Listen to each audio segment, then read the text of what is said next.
Once again, the Coach Damon Floyd Show here on ESPN Cleveland 101.3. I'm your host, Gary Ownbey. Our shows each week, of course, brought to you by our great friends and sponsors at Tropes Unlimited there on Mimosa Drive, and also LB Appliance on Durkee Road. We appreciate their continued support of Bradley Central High School football each and every week. As we talk about the game we just played and the game coming up, Coach Floyd, as we look back at the Maryville game, let's go ahead and get this out of the way. We had another key injury to our quarterback, Cash Bandy. We lost Tucker Cook, first game of the year, and we played a game with Cash. Tell us what's latest on him. I hate to ask you this, but. Yeah, it's not good news. He had the MRI results come back, and looks like he's probably done for the year. So another tough loss. We lost Tyler the first game, and of course Cash played a game, then Cash this game. We lost A.J. Nash, the backup quarterback against McMinn too. He's been out for 2 weeks. I think he does get to practice today. So that's good news. But, it's just one of those years where you're having some key injuries. But it's not just at quarterback. We got other guys that are banged up, and look, other teams deal with it too. So it's our job as coaches to try to find a way to put something together. But to be quite honest, it's very frustrating and hard. It seems like we're doing something new every week. But you know what? We'll deal with it, and it's part of the game. So we'll just rally around each other and give it all we got. Well, look at that Maryville team from Friday night. We lost that game, of course, 38-0. I think the final score. They jumped on us early, 21-0 first quarter. We had some opportunities there. We had a great kick return that we lost on a fumble, and that set them up at midfield or close to midfield for another score there. But that may be the best Maryville defense I have seen in a while. They are huge on the offensive line. Is college size, for one thing. The offense is relentless, too, with moving the ball. Price Davis, he's a D1 player going to Richmond, and they just don't make mistakes, and if you should make one. They had a few penalties, which is unlike them, I thought, more so than they normally have in a Maryville game. But they're big, both sides of the ball. They're very physical, and and they've had 3 straight shutouts. That's the first time in 20 years they've had 3 straight shutouts, and this may be a team of destiny for them. But what's your takeaways from Friday night's game? And there's always some good stuff coming out, even in win or lose. There's stuff that you look at and say, okay, this kid played good, or whatever. We didn't see the good stuff, for being honest. Maryville's, first of all, they're very well coached. Yes. I think they were waiting for us. I think it's been the off season of getting ready to play us. But at the end of the day, when the ball snaps, it's about going out and executing, and they execute as well as we've seen. And they've done this in the past. Their kids are very bright. I mean, for the stuff they run, they put you in a bind, and they got us a couple times where we're out of position, and then, it's one-on-one football, and you don't make a tackle, and it's big plays. And really, that's what happened to us on defense. Offensively, we couldn't move them. I mean, we had some bad snaps again. We had the first possession, the very first play of the game, we snap it and not even call a snap count. Then the second down, we have a guy wide open, we don't hit him. Third down, we come up and are 1 yard short. You can't do that against teams like that. As bad as things win, it's 14-0. We get a kickoff return. Looks like we're going to take it to the house. Somehow we fumble. So when you do things like that, it's just magnified, man. And I feel like our kids, I'm going to be quite honest with you. I told everybody last week, we're going to go fight. That's the character of this year's team. And I'm always going to be honest. We didn't go in there and fight. And that's what is, if you lose 38-7 or 38-0 and you give everything you got, we didn't. We had some kids that were wide-eyed, and when they saw the size of those offensive linemen, just to be quite honest, we didn't want any. And that's the frustrating part, because I felt like we've always gave fight, and we've got to find that somewhere along the line. But give Maryville a lot of credit. And I said, after the game, I don't know if it got quoted, but somebody asked me what was the difference. It's like, well, they're older, they're bigger, they're faster, they're stronger, and they're way more well prepared than we were. So that's what happens when you get beat like that. And watching them play, and Earl and I commented, I think, on the radio on this, it's not like they're going to break a 90 or a 50-yard or an 80-yard game. They have some significant gains, but they just simply march down the field, play after play. When they need the first down, they get the first down, and we just couldn't seem to. The execution, and the players believing in what's called, when whether it's offense, defense, special teams, their players have a belief that the play's going to work. We've had that before, but right now we don't. And to be quite honest with you, some other downs, we're calling a play, and I'm not throwing kids under the bus, but it's reality, is the fact if we call a play and a player doesn't run that play when you're supposed to get the ball, I don't know what else to call. Yeah. You know, so those are the frustrating things as a coach that are happening right now. But we've got to find a way for some other kids to maybe get some opportunities. In this game, though, if you're a playmaker, you got to want the ball. You know, offensive line, at some point, you got to have a little pride, and we got to block a little better. We can't be getting knocked down on the offensive side of the ball. Defensively, you got to make a tackle. You've got to stand your ground. And that didn't happen at all Friday. It was bad. Well, we had a lot of the same characters on our defense step up, and make a lot of tackles.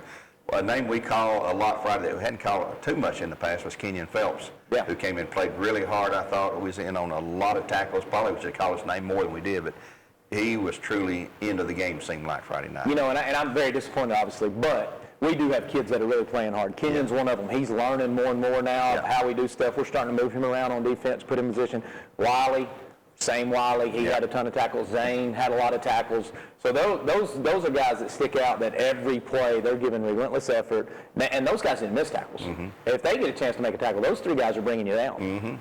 So, there's three of them. Now we got to get 8 more.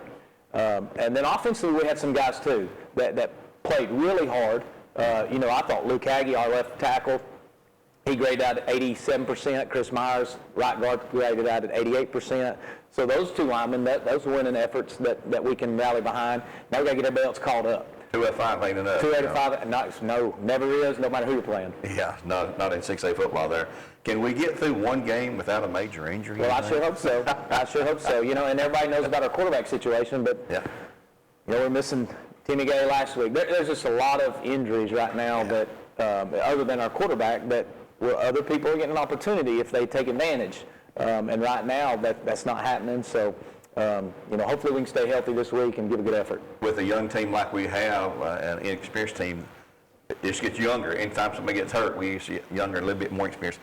There's a possibility now. I was just watching the weather this morning. This tropical storm Francine is going to hit as a Category 1 or 2 hurricane, I think, tomorrow in the Gulf Coast, then head northward. It looks like what they're saying is going to be west of us and hit Nashville, Memphis with the rain. Otherwise, it's going to be raining here in Cleveland. It could be heavy rains and wind, but you've said this before, it's wet on both sides of the ball. It's windy on both sides of the ball. It's like the heat, for both. It is, and Coach Jackson and I just actually looked at the weather together, but the problem is it's Thursday, Friday, Saturday. Yeah. So we'll just have to go play in it. Yeah, and we'll show up play it there. Let's take a break here for our great sponsors. We'll be back here with Coach Damon Floyd Show when we return in just 1 minute after these remarks.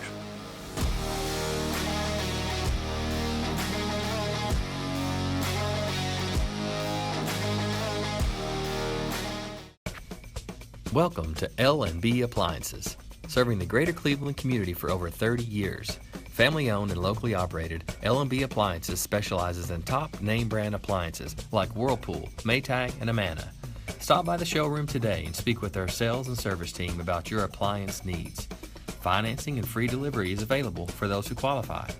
L&B Appliances, large enough to meet all your appliance needs, small enough to appreciate your business.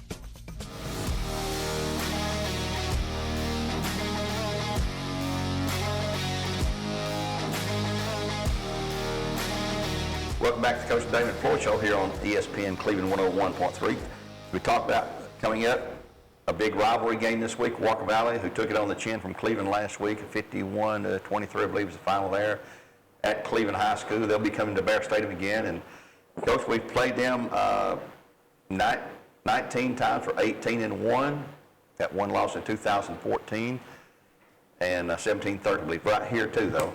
It was at Walker Valley. I'm sorry. Yeah, it was at Walker Valley. I looked that up yesterday, and I've already forgotten.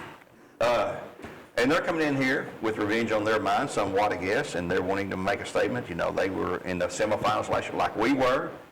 They're off to a 2-1 start. We're off to a 1-2 start, so they're going to come in here, all guns firing, and trying to take care of, exploit our injuries, I guess, and things like that. But what do you see with Walker Valley? Coach Aiken's been there now. I guess this is his 6th season, and he's proven he can help get that program turned around. Oh yeah, you got to give him a lot of credit, and he's done a tremendous job. So their players play extremely hard. Their scheme's really sound and really good. The first 2 games of the year they blew people out. Last week against Cleveland, of Cleveland jumped out. They come back and take the lead. Yeah. I think they were down 22-0. Yes, they were. come back and take the lead 23-22. That tells you what kind of team you got when you fight back from that and take the lead. And then late in the fourth quarter, it just kind of snowballed. So Yeah. the score got out of hand. A couple mistakes, and before you know it, it's bad. But which has happened to all of us. So like I said, I have a lot of respect for them. They got some guys that can make some plays offensively, defensively. They play really, really hard. I'm sure they're very excited to come down here and get after us. So we definitely have our hands full again. One of the top 5A programs in the state. Like you said, they went to semifinals last year. So we know what we're in for. Somewhere along the line, it's not about them, it's about us. And we have got to find that fight again that we had earlier in the season. And I know it's easy to make excuses, and the wind goes out of our sails here for a little bit, but it is what it is. Like, we've got to rally. And if we don't, then it's probably going to be ugly again. But we've got the kids. It's in them. We just got to pull it out of them somehow of fighting and then see what happens. This is where you really look to your captains to step up and say, hey, guys, get your chin off the ground and let's go do it and fight hard and give our all for the Bears, Is Walker Valley, are they physically big? I know they're not going to be a Maryville size. I don't think anybody will be, but... Yeah, I think when you say big, if you talk about, this is no offense to Walker Valley, when you talk about the teams we play, Yeah.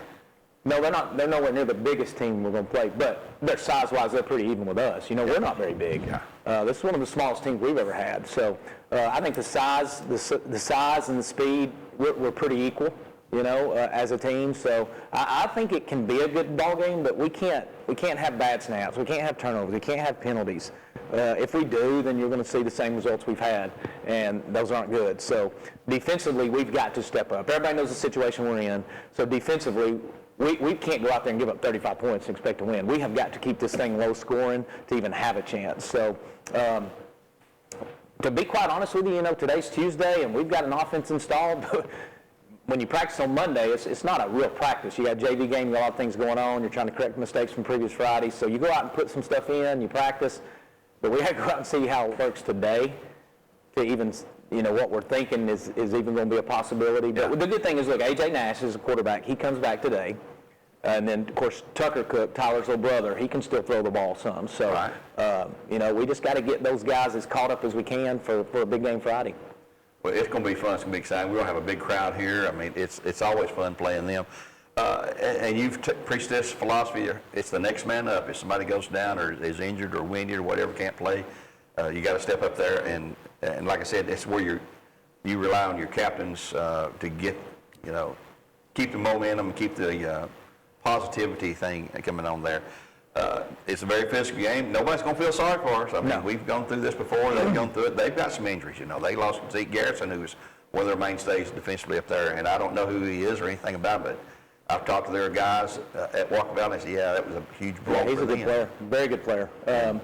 So, like I mentioned, injuries are part of the game. We're getting a lot of, I guess, publicity just because it's quarterbacks. Yeah. But, they've lost some guys. We've lost some guys other than quarterbacks, and every team has. That's just part of the game. So it is next man up. You talk about those senior leaderships. The hard part is we've only got 7 seniors that are playing. So, usually that's hard for 7 guys to lead a team. 23 last year we had. 24. 24. Had 24 last year that had played a lot of football that they leaned on. But even out of those 7, not all of them were starters. So you just have a lot of young guys that, look, it's just going to be a good experience for them, and they just got to get better as we get going. So